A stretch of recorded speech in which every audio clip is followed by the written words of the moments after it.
ప్రియాంక గాంధీ విషయంలో భారతీయ జనతా పార్టీ చాలా విమర్శలు స్టార్ట్ చేసింది సార్. రాయ్బరేలీకే రాహుల్ సై అన్నారు. ఇప్పుడు వైనాడ్ను వదులుకోవాలని నిర్ణయించుకున్నారు. ఆ స్థానంలో తన సోదరి ప్రియాంక గాంధీ పోటీ చేయబోతూ ఉన్నారనేది రాహుల్ స్పష్టం చేశారు. కాంగ్రెస్ పార్టీ నిర్ణయం ఇది.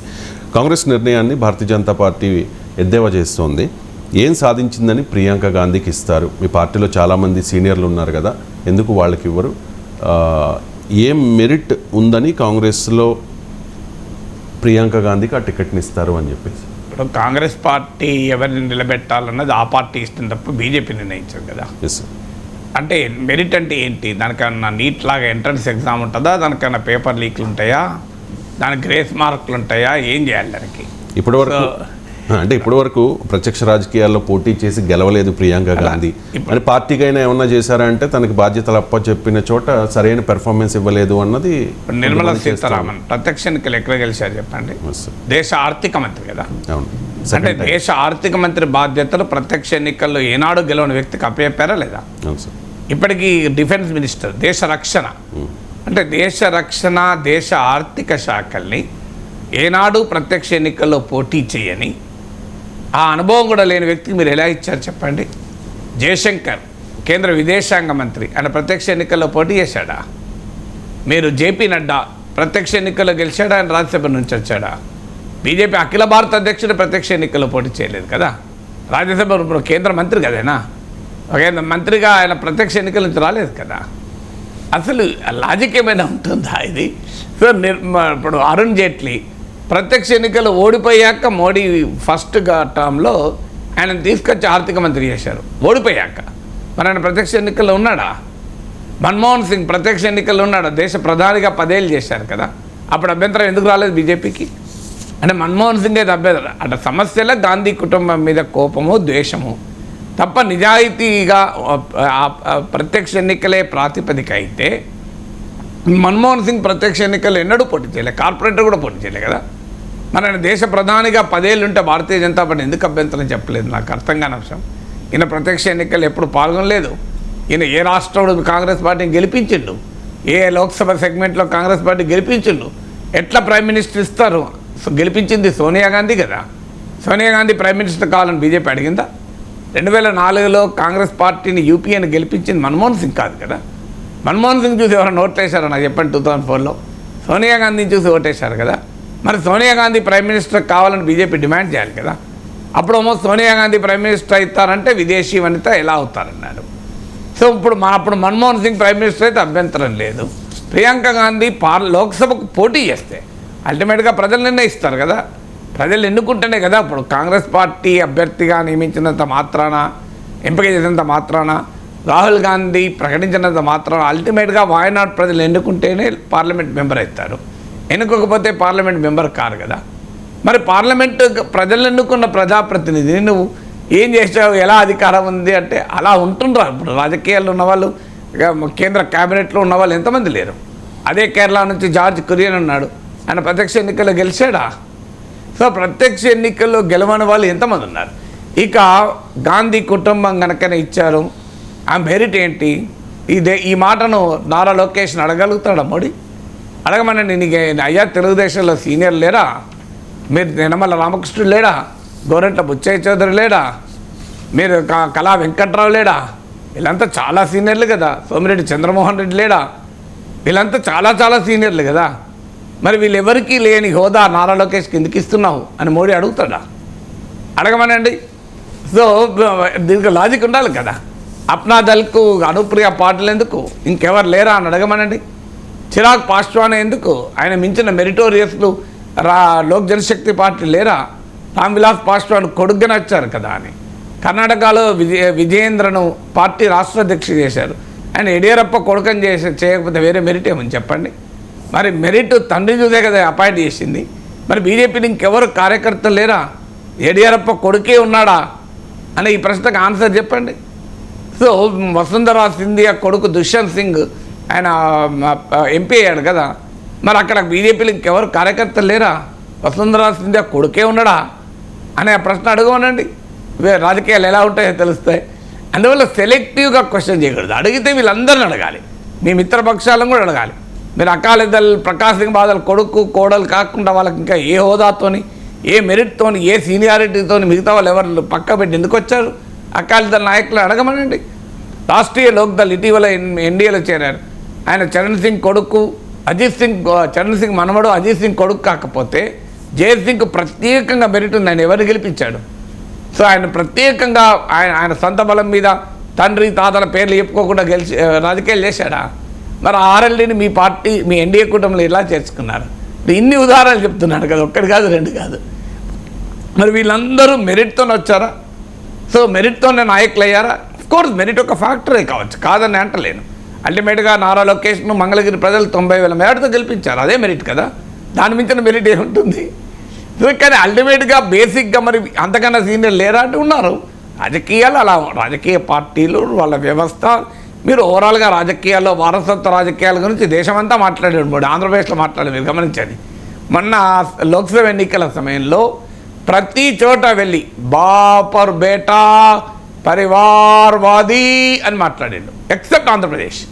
మీరు ఆంధ్రప్రదేశ్లో ఏ సభలో కూడా పరివార్వాది బాపర్ బేటా అన్న పదం మాట్లాడలే. 2019లో మాట్లాడాడు, ఇప్పుడు మాట్లాడలే. ఇలా సెలెక్టివ్గా మాట్లాడితే మీరు విమర్శిస్తే వారసత్వ రాజకీయాల్ని మీరు ఆంధ్రప్రదేశ్లోనే విమర్శించండి, కేరళలోనే విమర్శించండి, ఎక్కడైనా విమర్శించండి.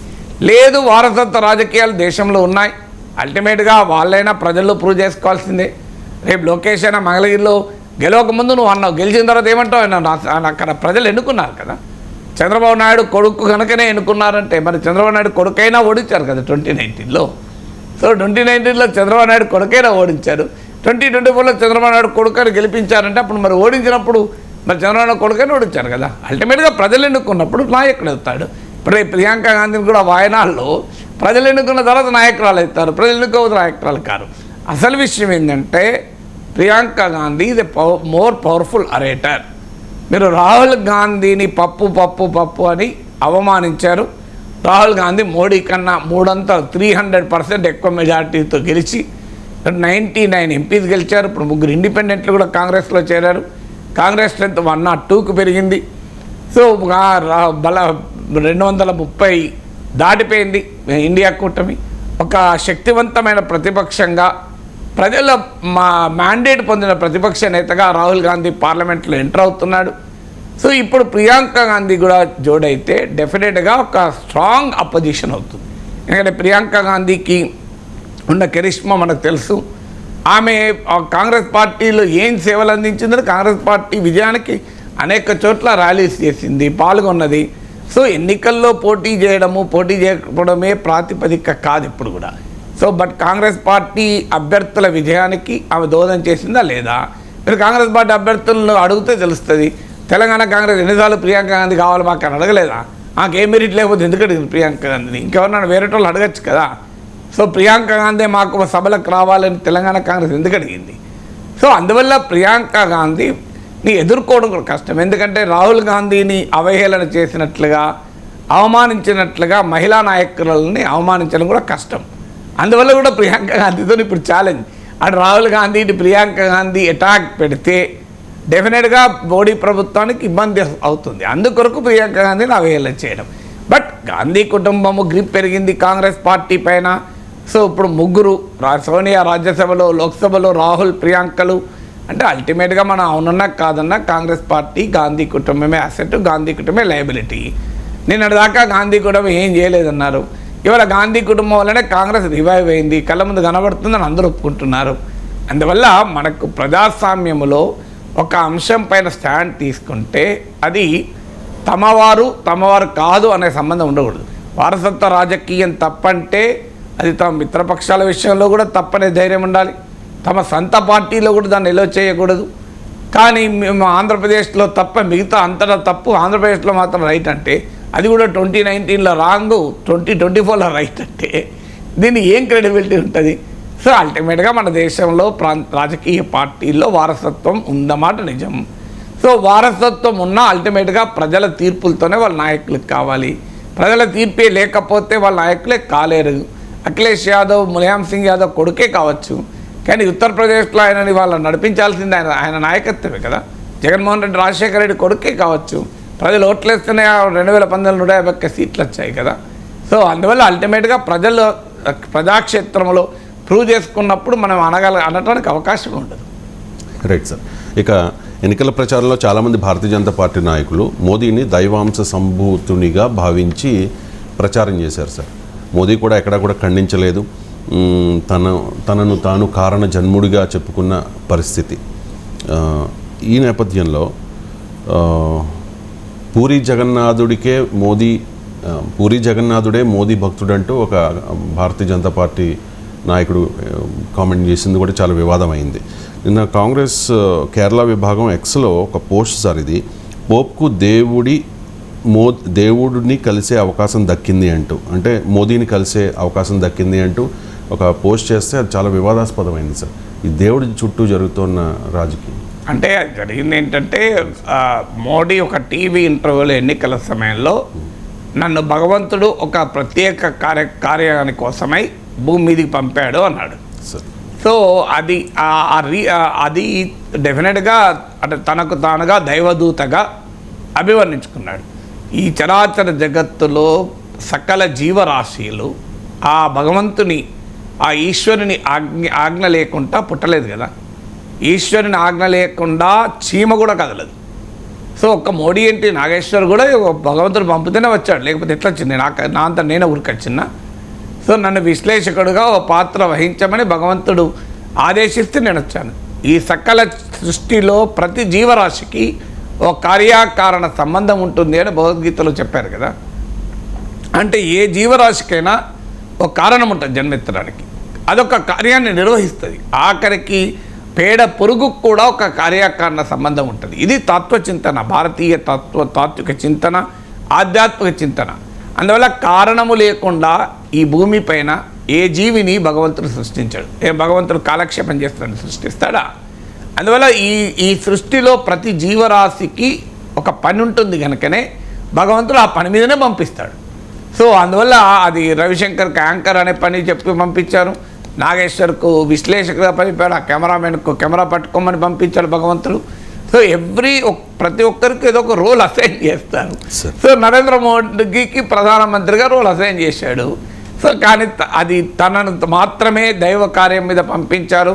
ఈ మిగతా సృష్టిలో సమస్త జీవరాశులకు ఏ పని లేకుండా భగవంతుడు సృష్టించాడు అనుకుంటే అది పొరపాటు కదా. సో అందువల్ల అది అరగెన్స్. దానికి ఇప్పుడు ఇంద్రేష్ కుమార్ RSS అధినేత ఓ మాట చెప్పాడు. సో రామభక్తులకు కూడా అహంకారము ఎక్కింది గనక రాముడు క్షమించలేదు అని. అంటే ఆ శ్రీరామచంద్రుడు కూడా తన భక్తులైన వారికి కూడా అహంకారం ఎప్పుడైతే ప్రవేశించిందో వారిని 240 దగ్గరే ఆపాడు. ఇది RSS నాయకుడు ఇంద్రేష్ కుమార్ వ్యాఖ్య. తర్వాత మోహన్ భగవత్ వ్యాఖ్య, అన్నీ తానే చేశానని చెప్పుకోవడం స్వయం సేవకుని లక్షణం కాదు అన్నాడు. స్వయం సేవకుడు తన పని తాను చేసుకుంటూ పోవాలంతే తప్ప తన వల్లే జరిగింది అనడం స్వయం సేవక లక్షణం కాదు అన్నాడు. భారతీయత, ఆధ్యాత్మిక చింతన, హిందూ ధర్మము, హైందవం కూడా అదే చెప్తుంది. కర్మములు చేయుడు యందు మాత్రమే నీకు అధికారం ఉంది, కానీ ఆ కర్మముల ఫలితములను ఇచ్చేది నేనే అంటాడు శ్రీకృష్ణుడు. అంటే పని చేయడం మన వంతు, ఫలితం ఇవ్వడం భగవంతుని వంతు. ఆయన అట్లని కర్మములు చేయటం ఆపకూడదు మానవుడు అంటాడు. అందువల్ల ఇది కదా భారతీయత. హిందూ ధర్మం ఇది చెప్పేది ఏంటి? అన్నీ నేనే చేశానని హిందూ ధర్మం చెప్తుందా? అర్జునుడికి శ్రీకృష్ణుడు చెప్పింది ఏంటి? నీవు అహంకారంతో వ్యవహరిస్తున్నావు, వీళ్ళందరినీ నువ్వే చంపుతున్నావు అని అనుకుంటున్నావు, ఆ అహంకారాన్ని వదులుకో అర్జున కదా భగవద్గీత సారాంశం. అన్నీ నువ్వే చేస్తున్నావు అని భ్రమలో ఉన్నావు, ఇది నువ్వు కాదు చేసేది, ఈ సకల సృష్టిలో ప్రతి ఒక్కటి నా వల్లనే జరుగుతుంది అని చెప్తాడు కదా శ్రీకృష్ణ పరమాత్మ. అందువల్ల అది కాదు నా వల్లనే జరుగుతోంది, నేనే గొప్పవాడిని అనుకున్నప్పుడు రామభక్తుడు కూడా రాముడే క్షమించడు అని చెప్పి ఇంద్రేష్ కుమార్ వ్యాఖ్య మనకు గుర్తించాలి. సో ఈ నేపథ్యంలో ఏం జరిగింది అంటే, ఇటీవల G7 సమావేశాలకు ఇటలీకి వెళ్ళినప్పుడు పోప్తో కలిశారు. అది నార్మల్గా ఇంటర్నేషనల్ డిప్లొమాటిక్ నైసిటీస్, అది ఇంటర్నేషనల్ డిప్లొమాటిక్ కర్టసీస్ అది. సో అందులో తప్పేమీ లేదు, కలవాలి కూడా. అయితే మోడీ ఏమి చేసినా దేశీయంగా కూడా రాజకీయాలతో లింక్ అయి ఉంటుంది. మీరు కర్ణాటక ఎన్నికల సమయంలో మోడీ లండన్ పర్యటనలో ఉన్నాడు. అక్కడ వెళ్ళి బసవేశ్వరుని విగ్రహానికి పులదడేశారు. ఎందుకు? కర్ణాటకలో బసవేశ్వరుని భక్తులు కోట్లాది మంది ఉంటారు, ఒక గొప్ప సంఘ సంస్కర్త. లింగాయత్ కమ్యూనిటీకి ఆరాధ్య దైవం, మిగతా అందరికీ ఆరాధ్యమే, అందులో లింగాయత్లకు ప్రత్యేకంగా. సో ఆ Lingayat community BJP voter base. అందుకొరకు లండన్లో ప్రధానమంత్రి హోదాలో పర్యటిస్తున్న నరేంద్ర మోడీకి కర్ణాటకలో ఎన్నికలే గుర్తున్నాయి. అది నరేంద్ర మోడీ ప్రత్యేకత. సో ఆయన ఏ పని చేసినా డొమెస్టిక్ పాలిటిక్స్, దేశీయ రాజకీయాలతో లింక్ అయి ఉంటుంది. ఎందుకంటే దేశంలో క్రిస్టియన్ ఓటర్లను ఆకర్షించడానికి బీజేపీ ఒక పెద్ద ప్రయత్నం చేస్తోంది. ఇందులో సక్సెస్ కూడా ఇది. ఇప్పుడు గోవాలో బీజేపీ అధికారంలోకి వచ్చింది, నార్త్ ఈస్ట్ క్రిస్టియన్ డామినేటెడ్ స్టేట్స్లో అధికారంలోకి వచ్చింది, కేరళలో తన ఓటింగ్ పెంచుకుంది. ఈవెన్ త్రిశూర్లో సురేష్ గోపి గెలవడంలో కూడా ఒక క్రిస్టియన్ చర్చిలో ఒక విభాగం సపోర్ట్ చేయడం ఒక కారణం. అందువల్ల ఈ క్రిస్టియన్ అవుట్ రీచ్లో భాగంగా మోడీ పోప్ను కలిశాడు అనేటువంటి అభిప్రాయం ఏర్పడింది.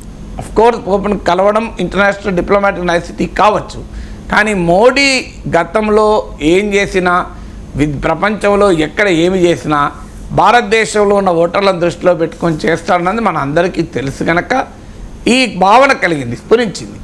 దాన్ని సటారికల్గా కేరళ కాంగ్రెస్ డిజిటల్ పవర్లో చాలా యాక్టివ్గా ఉంటారు. సో వారు విమర్శనాత్మకంగా వ్యంగ్యాస్త్రాన్ని ప్రయోగించారు. పోపుకు చివరకు భగవంతుని కలిసే అవకాశం వచ్చింది అని. కానీ అది భారతీయ జనతా పార్టీ సమర్థవంతంగా వెనక్కు కొట్టింది. బీజేపీకి ఉన్న ప్రత్యేకత ఏంటంటే తన పైన వచ్చిన దాడిని కూడా అస్త్రంగా మార్చుకోగలుగుతుంది. మేనేజ్మెంట్లో ఒక సూత్రం జయశంకర్ గారు, స్వాట్ ఎనాలిసిస్ అని, స్ట్రెంగ్స్, వీక్నెసెస్, ఆపర్చునిటీస్, థ్రెట్. వీక్నెస్ను స్ట్రెంగ్త్గా మార్చుకోవాలి, థ్రెట్ను ఆపర్చునిటీగా మార్చుకోవాలి. అప్పుడే మనం జీవితంలో సక్సెస్ అవుతాం. భారతీయ జనతా పార్టీ ఇందులో చాలా ఎఫెక్టివ్. వాళ్ళు ఇప్పుడు మీరు గతంలో రాహుల్ గాంధీ చౌకీదార్ చోర్ హై అని ఒక అటాక్ చేశాడు. వాస్తవంగా అది బలహీనత, అది ప్రమాదం. దాన్ని బ్రహ్మాండమైన అస్త్రంగా మోడీ మార్చుకుని మైహూ చౌకీదార్ అన్నాడు. మోడీ ఎప్పుడైతే మైహూ చౌకీదార్ అన్నాడో లక్షలాది మంది బీజేపీ కార్యకర్తలు తమ సోషల్ మీడియా హ్యాండిల్స్ అన్ని మార్చుకొని మైహూ చౌకీదార్గా మారాడు. సో అంటే రాహుల్ గాంధీ అస్త్రాన్ని వదిలేస్తే అది ఆయనకు పూలమాలైంది నరేంద్ర మోడీకి. సో అందువల్ల బీజేపీకి ఉన్న సామర్థ్యం అది. అందువల్ల ఎప్పుడైతే పోప్ జాన్ పాల్ భగవంతుని కలిశాడంటూ మోడీ పైన వ్యంగ్యాస్త్రం ప్రయోగించారో బీజేపీ దాన్ని పోప్ పైన వ్యంగ్యాస్త్రంగా మార్చింది. అంటే పోపును మీరు అవమానించారు, క్రిస్టియన్లకు క్షమాపణ చెప్పాలని బీజేపీ మొదలుపెట్టింది. కాంగ్రెస్ పార్టీ వివరణ ఇచ్చింది, మా ఉద్దేశం అది కాదు, మేము మోడీని ఉద్దేశించి అన్నామని. నిజంగా కూడా కాంగ్రెస్ పార్టీ పోపుని ఎందుకంటది? కాంగ్రెస్ పార్టీ పంచాయతీ మోడీతో పోప్తో కాదు కదా.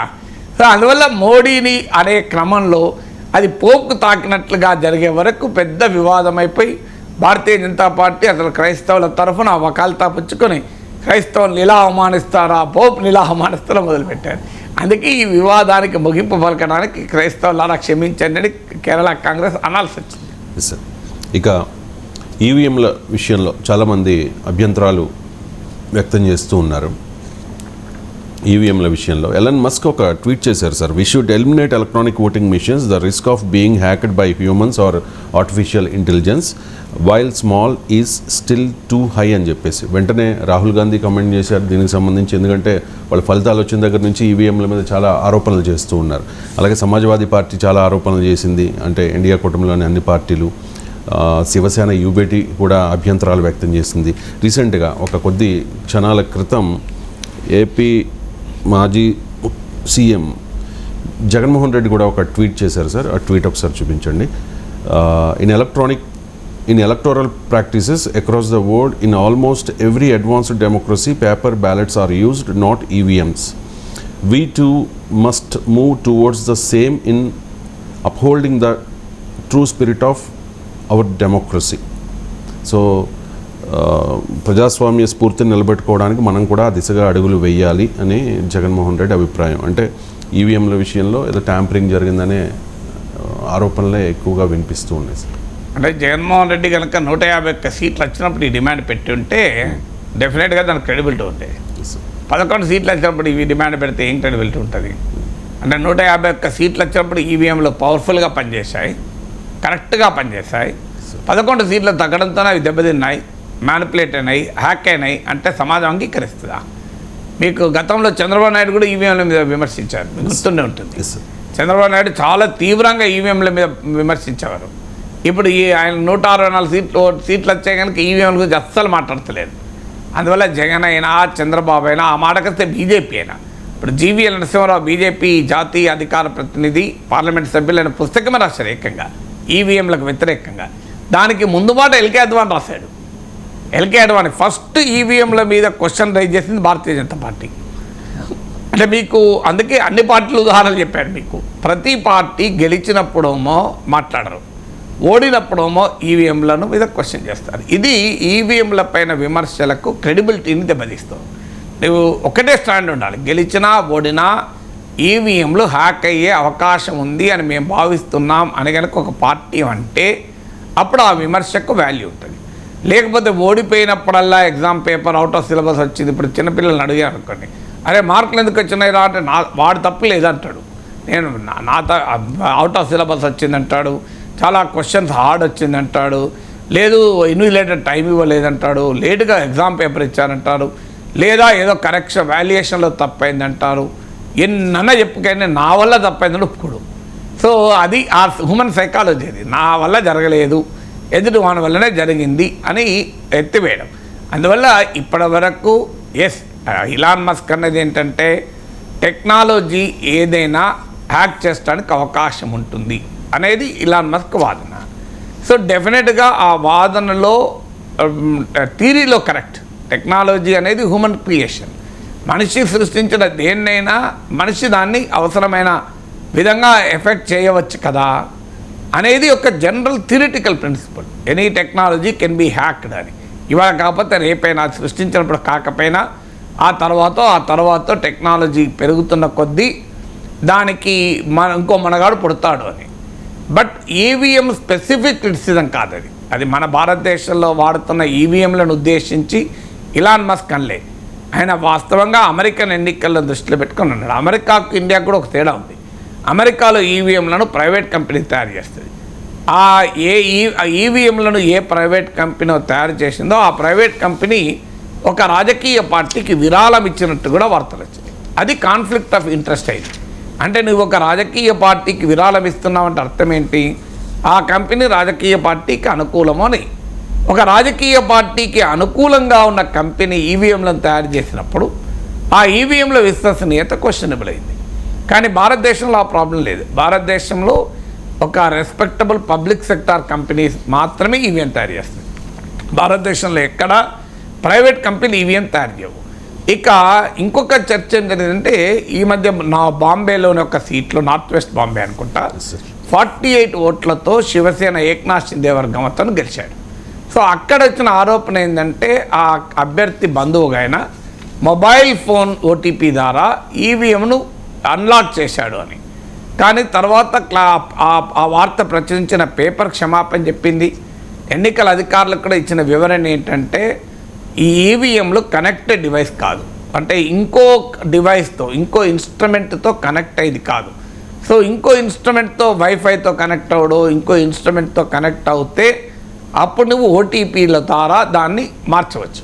కానీ అది కనెక్టెడ్ డివైసే కాదు, ఏదో ఒక ఇంటర్ఫేస్ ఉంటేనే కదా కనెక్ట్ చేసేది. ఇప్పుడు మన కెమెరాలతో లైవ్ ఇవ్వచ్చు డైరెక్ట్గా యూట్యూబ్లో. ఎలా లైవ్ ఇవ్వచ్చు? వైఫై ఉంటేనే లైవ్ ఇవ్వచ్చు. వైఫై లేకుండా కెమెరా సెపరేట్గా స్టాండ్ అలోన్ డివైస్గా ఉంటుంది, లైవ్ ఇవ్వగలవా?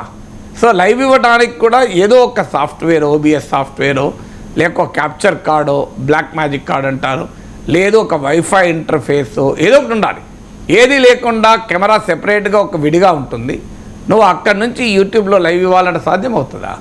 అందువల్ల ఈ ఈవీఎంలు స్టాండ్ అలోన్ డివైస్లు, అంటే ఇవి ఏ నెట్వర్క్తో లింక్ అయి ఉన్నది కాదు. నెట్వర్క్తో లింక్ అయి ఉంటే ఇట్ ఇస్ ప్రాక్టికల్గా హ్యాక్ చేయొచ్చు.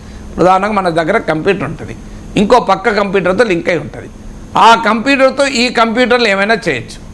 లేదు ఈ కంప్యూటర్ వైఫైతో లింక్ అయి ఉంటుంది, దాన్ని నువ్వు ఏమైనా చేయొచ్చు, ల్యాన్తోనో వైఫైతోనో. కానీ ఒక కంప్యూటర్ సెపరేట్గా ఒక డివైస్ ఉంటుంది, నువ్వు దాంట్లో ఏ పెన్ డ్రైవ్ పెట్టవు, ఏమీ పెట్టవు. అప్పుడు ఏ రకంగా దాన్ని నువ్వు ఆ కంప్యూటర్ని ఎఫెక్ట్ చేయగలవు? అంటే ఏదో ఒక ఇంటర్ఫేస్ ఉండాలి కదా. ఇది అడుగుతున్న ప్రశ్నలు. అందువల్ల ఈవీఎం కనెక్టెడ్ డివైస్ కాదు, ఈవీఎం నెట్వర్క్లో లేదు, మరో ఇంటర్ఫేస్ లేదు గనక ఈవీఎంలను హ్యాక్ చేయడం అంత సులభం కాదు అనేది వాదన. బట్ ఏదైనా ఇప్పటి వరకు ఈవీఎంలను హ్యాక్ చేయవచ్చు, మ్యానిపులేట్ చేయవచ్చు అని సాంకేతికంగా ఇర్రిఫ్యూటబుల్ ఎవిడెన్స్ అంటారు. అంటే ప్రశ్నించడానికి వీలులేని సాక్ష్యాధారాలతో ఎక్కడా నిరూపణ కాలేదు. ఈ విమర్శలు అనుమానాలు ఉన్నాయి కానీ అవి ఓడిపోయిన వాళ్ళ నుంచే ఎప్పటికీ వస్తుంటాయి. బట్ ఏదున్నా ఫెయిర్ ఎలక్షన్స్ అనేది కీలకం గనక ఎన్నికల్లో ప్రజలకు ఏ రకమైన అనుమానం లేకుండా కూడా ఎన్నికల ప్రక్రియ ఉండాలి.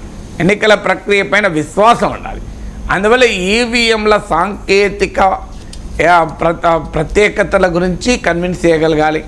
అలాగే ఇప్పుడు అవసరం వస్తే కొన్ని ఈ కాన్స్టిట్యున్సీలు ఇప్పుడు ఈ విమర్శలు వచ్చాకనే ఈ ఓటర్ వెరిఫైయబుల్ పేపర్ ట్రయల్ అని వీవీపీటీ మిషన్లు వచ్చాయి. అవసరం వస్తే ఒక 5-6 కాన్స్టిట్యున్సీల్లో ర్యాండమ్గా వీవీపీటీ మిషన్లతో వెరిఫై చేయాలి. లేదు కొన్ని సెగ్మెంట్లలో అవసరం వస్తే బ్యాలెట్ పేపర్లు కూడా పెట్టి ఎన్నికలకు అయ్యే ఖర్చును మనం ఖర్చుగా భావించకూడదు. ఎన్నికలయ్యే ఖర్చు కాదు. సో కొన్ని చోట్ల బ్యాలెట్ పేపర్తో కంపేర్ చేయడము, సమ్ వెరిఫైయబిలిటీ అనేది ఇంట్రడ్యూస్ చేసి ప్రజలకు అనుమానం లేకుండా చేయగలిగిన అవసరం అయితే ఖచ్చితంగా ఉంది. లేకపోతే ప్రజలకు ఒక్కసారి ఎన్నికల ప్రక్రియ పైన విశ్వాసం పోతే అది చాలా ప్రమాదకరం. ఎందుకంటే మేము ఎవరికి ఓటేసినా ప్రయోజనం లేదు, ఎన్నికలు హ్యాక్ అవుతాయి, మేము మా తీర్పు కాదు అనే అనుమానం ప్రజలకు వచ్చిందనుకోండి, చాలా ప్రమాదకరం, డెమోక్రసీకే ప్రమాదకరం. అందువల్ల గ్రేటర్ వెరిఫైయబిలిటీని ఇంట్రడ్యూస్ చేయాల్సిన అవసరం ఉంది. ఇప్పుడు ప్రతి కాన్స్టిట్యున్సీలో కొన్ని బూతుల పైన వెరిఫై చేయడమా, some mechanism should always be there. So ఎక్కడో కానీ వెరిఫైయబిలిటీ ప్రజలకు విశ్వాసం కలిగించే మెకానిజం అయితే ఉండాలి. సరిగ్గా జగన్మోహన్ రెడ్డి ముఖ్యమంత్రిగా ఉన్న కాలంలో నిర్మించిన ఈ రిషికొండ భవనాల విషయంలో చాలా వివాదం చెలరేగుతోంది సార్. రీసెంట్గా టీడీపీ అధికారంలోకి వచ్చిన తర్వాత భీమిలి ఎమ్మెల్యే గంటా శ్రీనివాసరావు అక్కడ పర్యటించారు. అక్కడ కొన్ని ఎక్స్క్లూజివ్గా విజువల్స్ కూడా బయటకు వచ్చేసారు. దీంతో అక్కడ ఉన్న బాత్ టబ్ అవ్వచ్చు, లేకపోతే బాత్రూమ్ కమోడ్స్ అవ్వచ్చు, విలాసవంతమైన సౌకర్యాలు అవ్వచ్చు. సో దాని మీద అంటే పేదల ప్రతినిధి కట్టించుకున్న పెత్తందారీ భవంతి అంటూ తెలుగుదేశం పార్టీ పెద్ద ఎత్తున ప్రచారం చేస్తుంది. వైఎస్ఆర్ కాంగ్రెస్ పార్టీ ఏమంటుందంటే సార్, అద్భుత భవనాలపై అగ్లీ ఏడుపు అనే వార్తను కూడా ఈరోజు ప్రచురించింది సాక్షిలో. 700 కోట్లతో నాసిరకంగా తాత్కాలిక సచివాలయాన్ని అప్పట్లో చంద్రబాబు నాయుడు గారు కట్టారు. కానీ ఇప్పుడు రిషికొండలో 400 కోట్లతోనే ఐకానిక్ భవనాలు నిర్మించింది మా వైసీపీ గవర్నమెంట్ అని చెప్పి, దానికి సంబంధించి నిన్న మాజీ మంత్రి గుడివాడ అమర్నాథ్ కూడా మాట్లాడారు. ఒకసారి అమర్నాథ్ బయట. రాష్ట్రపతి గారు కానీ ఇక్కడున్న వారి ప్రోగ్రామ్స్కి వచ్చినప్పుడు వాళ్ళ ఆధీనంలో ఉంటారు. జనరల్గా త్రివిధ దళాలకి అధిపతిగా రాష్ట్రపతి ఉంటారు కాబట్టి సహజంగా ఈస్టర్న్ నేవల్ కమాండ్ ప్రోగ్రామ్స్ ఎక్కువగా వచ్చేది మన దగ్గర. రాష్ట్రపతి దేనికి వస్తుంటారు? నేవల్ సంబంధించినటువంటి యాక్టివిటీస్లో మేజర్గా మనకు పార్టిసిపేట్ చేస్తుంటారు. సో ఎవరు వచ్చినా దేనికి వినియోగించుకోవాలి? గవర్నర్ గారు వస్తారు, గవర్నర్ గారికి వినియోగించుకోమనండి. సో ఎవరు వచ్చినా అది ప్రభుత్వానికే కదా అని అంటున్నాను నేను.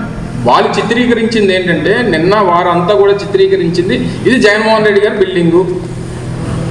జగన్మోహన్ రెడ్డి గారి బిల్డింగ్ ఒకవేళ మళ్ళీ ముఖ్యమంత్రి గారు ఏంటి, బహుశా ఆయన అక్కడి నుంచి పరిపాలన చేసేవారేమో. ఇప్పుడు వారు కదా, ఇప్పుడు చంద్రబాబు నాయుడు గారు కదా ముఖ్యమంత్రి. ఆ రోజు మా ప్రభుత్వ విధానం విశాఖపట్నం నుంచి పరిపాలన చేయాలనేటువంటి మా ప్రభుత్వ విధానం. అంతా ఓకే కానీ సార్, మంచి భవనాలు ఓకే, ఏర్పాట్లన్నీ బాగానే ఉన్నాయి, సౌకర్యాలు కూడా ఉన్నాయి ఆ భవనాల్లో. కానీ చాలా సీక్రెట్గా ఈ భవన నిర్మాణం జరిగింది. కనీసం ప్రతిపక్షాలను అప్పుడు అక్కడికి వెళ్ళనివ్వలేదు, మీడియాకు కూడా ఎలవ్ లేదు. సో దీని చుట్టూ జరుగుతున్న రాజకీయం అంటే ఒక విమర్శకు మరో విమర్శ ఎప్పుడు సమాధానం కాదు. ఇప్పుడు ఈ భవనాలు రిషికొండ భవనాలపైన విమర్శలు వస్తున్నాయి కనుక అప్పుడు తాత్కాలిక సచివాలయం ఎలా కట్టారు, డెఫినెట్గా అది ఆ రోజు కూడా ప్రశ్నించాం కదా, మనం ఊరుకోలే కదా. స్పీకర్ ఛాంబర్లోకి వాటర్ లీక్ కావడము, సచివాలయం లీక్ కావడము, మామూలు కన్స్ట్రక్షన్ కాస్ట్ కన్నా ఎక్కువ కన్స్ట్రక్షన్ కాస్ట్ కోట్ చేయడము. సో ఆ తాత్కాలిక భవనాల నాణ్యత పైన ప్రశ్నలు కూడా ఎదురయ్యాయి. కానీ దానిపైన 5 ఏళ్ళు జగన్మోహన్ రెడ్డి ప్రభుత్వంలో ఉన్నప్పుడు ఆ తాత్కాలిక భవనాల్లో నిర్మాణంలో జరిగిన అవకతవకలను బయటపెట్టి బాధ్యులు శిక్షించాల్సి ఉండే. కానీ మన దగ్గర రాజకీయంగా విమర్శలు చేసుకుంటారు, వదిలేస్తారు కదా. సో అందువల్ల తాత్కాలిక సచివాలయ బిల్డింగ్ల నాణ్యత ప్రమాణాల పైన చర్చ వచ్చినప్పుడు మాలాంటి వాళ్ళం అప్పుడు కూడా ప్రశ్నించాం, దాన్ని ఏం వదలలేదు. అయితే ఈ రిషికొండ విషయంలో మొదటిగా వచ్చిన సమస్య ఏంటంటే సీక్రసీ, మీరు అన్నట్లు. సో ఒక ప్రభుత్వ భవనం నిర్మించడానికి రహస్యం ఎందుకు? సో పారదర్శకత ఉండాలి కదా.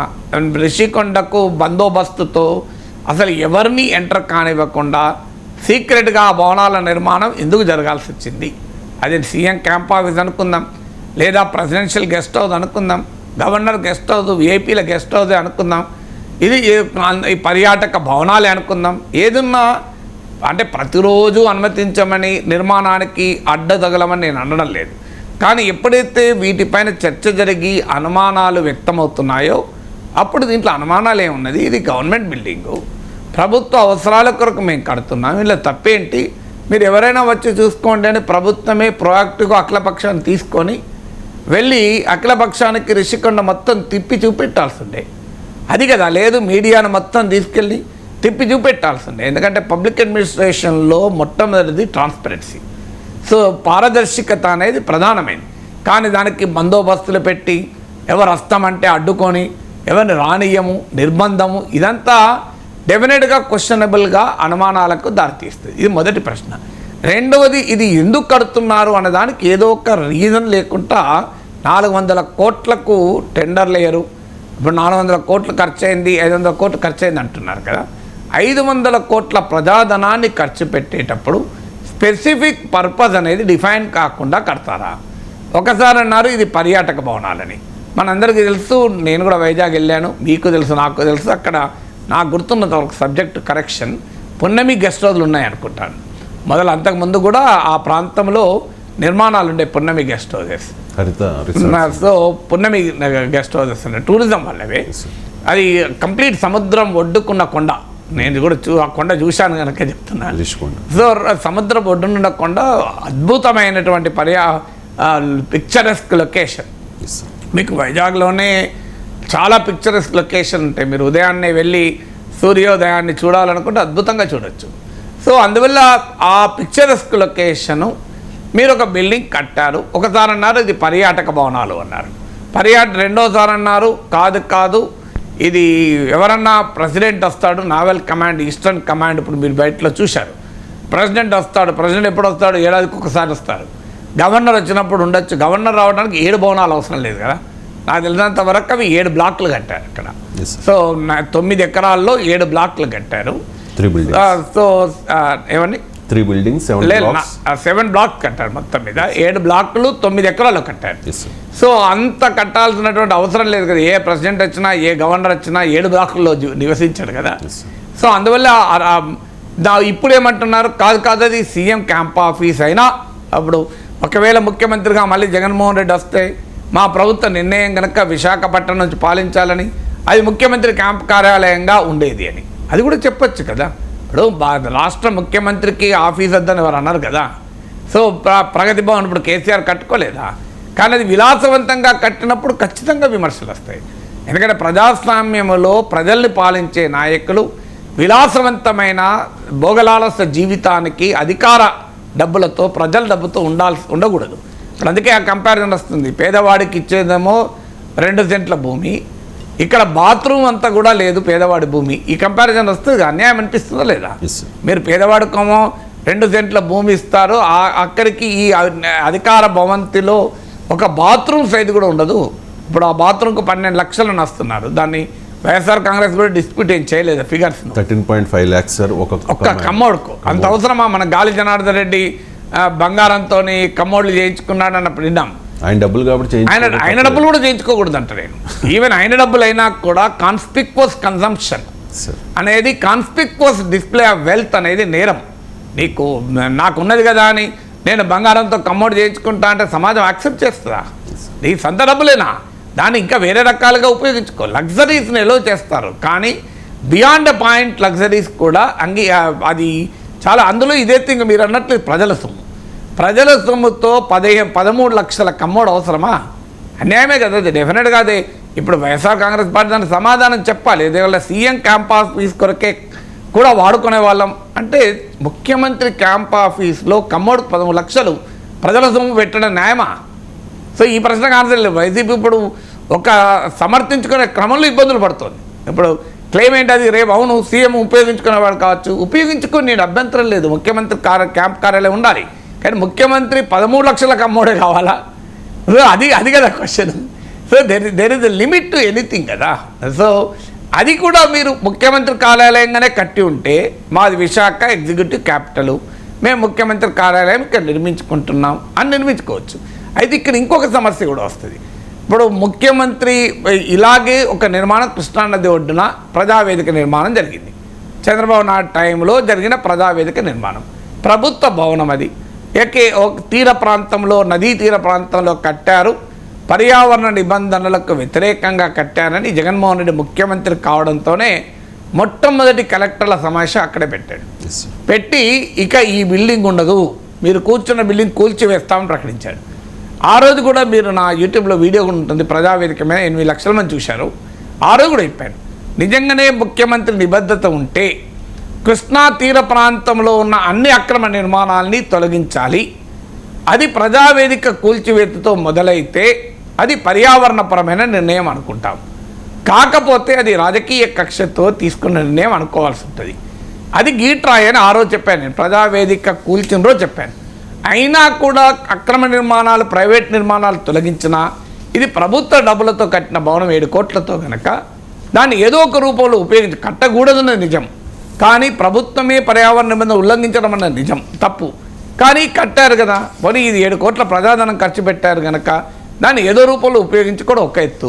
లేదు, ప్రైవేట్ వారికి మేమేం చెప్తాం, ప్రభుత్వమే తప్పులు చేస్తే క్రెడిబిలిటీ ఏముంటుంది అనుకున్నారా?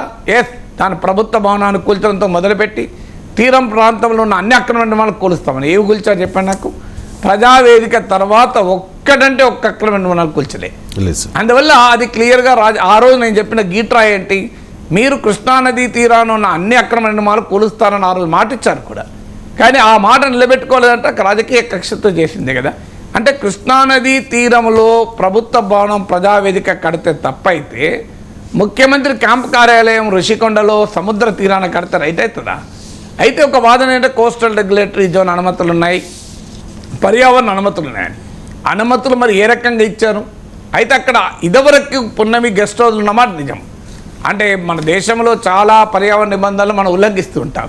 కానీ ఇండిపెండెంట్గా కోస్టల్ రెగ్యులేటరీ జోన్ సిఆర్జెడ్ నిబంధనలకు అది అనుమతిస్తుందా? సముద్ర తీర ప్రాంతంలో అలాంటి భారీ నిర్మాణాలు కట్టచ్చా? ఎందుకంటే మనం చూసాం కదా, కేదార్నాథ్ వరదలు ఎందుకు వచ్చాయి? మీరు నదీ తీర ప్రాంతాల్లోకి చొచ్చుకెళ్ళి భారీ నిర్మాణాలు కట్టారు. అందువల్ల సెన్సిటివ్ ఇకలాజికల్ ప్రాంతంలో అంతటి భారీ నిర్మాణాలు కట్టవచ్చా? అంతకుముందు ఉన్నాయి కదా బిల్డింగ్లు, వాటి ప్లేస్నే కట్టినామని అనొచ్చు. కానీ అది ప్రభుత్వమే చేయవచ్చా? ఇప్పుడు ఆ రోజు జగన్ ప్రజావేదిక కూల్చినట్టు చంద్రబాబు నాయుడు ఋషికొండ ప్యాలెస్లను కూలిస్తే వైఎస్ఆర్ కాంగ్రెస్ అంగీకరిస్తుందా? అందువల్ల తప్పనిసరిగా అది ముఖ్యమంత్రి క్యాంప్ కార్యాలయం అయితే ఇంకా పెద్ద తప్పైతే, అదేదో పర్యాటక భవనం ఏపీ టూరిజం కొరకు దానిపైన మేము 400 కోట్లు ఖర్చు పెట్టాం, రేపు 4000 కోట్లు సంపాదిస్తామన్నా లాజిక్ ఉంటుంది. ఇంకా కనీసం టూరిజం అనేది మరి మేము అంత భారీ ఎత్తున ఖర్చు పెట్టాం, ఇంటర్నేషనల్ టూరిస్ట్ సెంటర్ కదా డెవలప్ చేస్తాం, విశాఖలో టూరిజం పెరుగుతుంది, అందుకొరకు కట్టామంటే లాజిక్ ఉంటుంది. అవును, మేము ఎగ్జిక్యూటివ్ క్యాపిటల్ అనుకున్నాం, అవసరమైతే ముఖ్యమంత్రి క్యాంప్ కార్యాలయం ముఖ్యమంత్రి అక్కడి నుంచే పరిపాలన చేసేవారేమో, గవర్నర్ వచ్చినప్పుడు ఉండాలి, రాష్ట్రపతి వచ్చినప్పుడు ఉండాలి. అంటే ప్రజాస్వామ్యంలో ప్రజల ప్రతినిధులు ప్రజల సొమ్ముతో విలాసాలు చేయడం it is a criminal act అవుతుంది, నేరం అవుతుంది, ఎట్టి పరిస్థితులు అంగీకరించకూడదు. ఇంకా మీరు ప్రభుత్వము టూరిజం కొరకు పెట్టిన అన్నా నేను అర్థం చేసుకుంటా. అవునయ్యా, మరి ఇంటర్నేషనల్ టూరిస్టులను అట్రాక్ట్ చేయాలంటే ఆ రకమైన ఫెసిలిటీస్ ఉండాలి కదా. అంతర్జాతీయ పర్యాటక భవనంగా మేము దాన్ని డెవలప్ చేసామంటే అప్పుడు వేరే క్వశ్చన్లు వస్తాయి. వయబిలిటీ ఉందా, పెట్టిన డబ్బులకు రిటర్న్ వస్తుందా, rate of investment, return on investment, ROI ఎంత, ఆ లెక్కలు వేరే. అంటే ప్రభుత్వం 400 కోట్లు ఖర్చు పెట్టినప్పుడు 500 కోట్లు రావాలి కదా టూరిజం ద్వారా. కానీ ఈ రకంగా ప్రెసిడెంట్ ఆఫ్ ఇండియా, గవర్నర్, ఇవన్నీ బ్రిటిష్ రాయల్ యాక్టివిటీ, వలసవాద దృక్పథం. రాజుల కాలంలో రాజప్రాసాదాలు, రాజుల భవనాలు ఉండేవి. సో అది ఎట్టి పరిస్థితుల్లో అంగీకరించడం ప్రజాస్వామ్యంలో కరెక్ట్ కాదు. సో డెఫినెట్గా దీనిపైన ప్రజల ముందు అన్ని వివరాలు పెట్టాలి. అయితే వైఎస్ఆర్ కాంగ్రెస్ వాదన ఏంటంటే ఆ పక్కన గంటా శ్రీనివాసరావు 6 ఎకరాల భూమి ఉంది, ఆయన ప్రభుత్వ భూమి ఆక్రమించుకున్నాడు, మేము అది లాక్కున్నాడు కనుక ఆయన కోపం వస్తున్నది అనేది వైఎస్ఆర్ కాంగ్రెస్ ప్రభుత్వం దాన్ని తీసుకున్నది కనుక కోపం వస్తుంది. డెఫినెట్గా గంటా శ్రీనివాసరావు ఒకవేళ నాకు తెలియదు అక్రమంగా సముద్ర తీరాన 6 ఎకరాల భూమి కనుక ఆక్రమిస్తే ఆయన మీద చట్టబద్ధంగా చర్య తీసుకోవాల్సిందే. అందువల్ల కానీ అలా అప్పుడు గంటా శ్రీనివాసరావు ఋషికొండకు విలేకరులను తీసుకొని పోయాడు కనుక మేము అది అంటామంటే కలవదు కదా. ఆయన ఋషికొండకు విలేకరులను తీసుకొని పోయినా పోకపోయినా, ఆయన పర్సనల్ గర్జుతో పోయినా, అల్టిమేట్గా ఋషికొండలో ఏం జరిగింది, ఇన్ని కోట్లు ఎందుకు ఖర్చు పెట్టారు, ఇది ఏ పర్పస్ కొరకు ఖర్చు పెట్టారు, ఇంతటి విలాసాలు రాజలాంఛనాలు ప్రజాస్వామ్యంలో అంగీకరించబడతాయా, ఇది ప్రధానమైన ప్రశ్నగా ఉంటుంది. ఎవరైనా భూములు ఆక్రమిస్తే దాన్ని చట్టబద్ధంగా చర్యలు తీసుకోవాల్సిందే. Right sir, thank you so much sir. చాలా అంశాలకు సంబంధించి సమగ్రంగా విశ్లేషణ అందించినందుకు.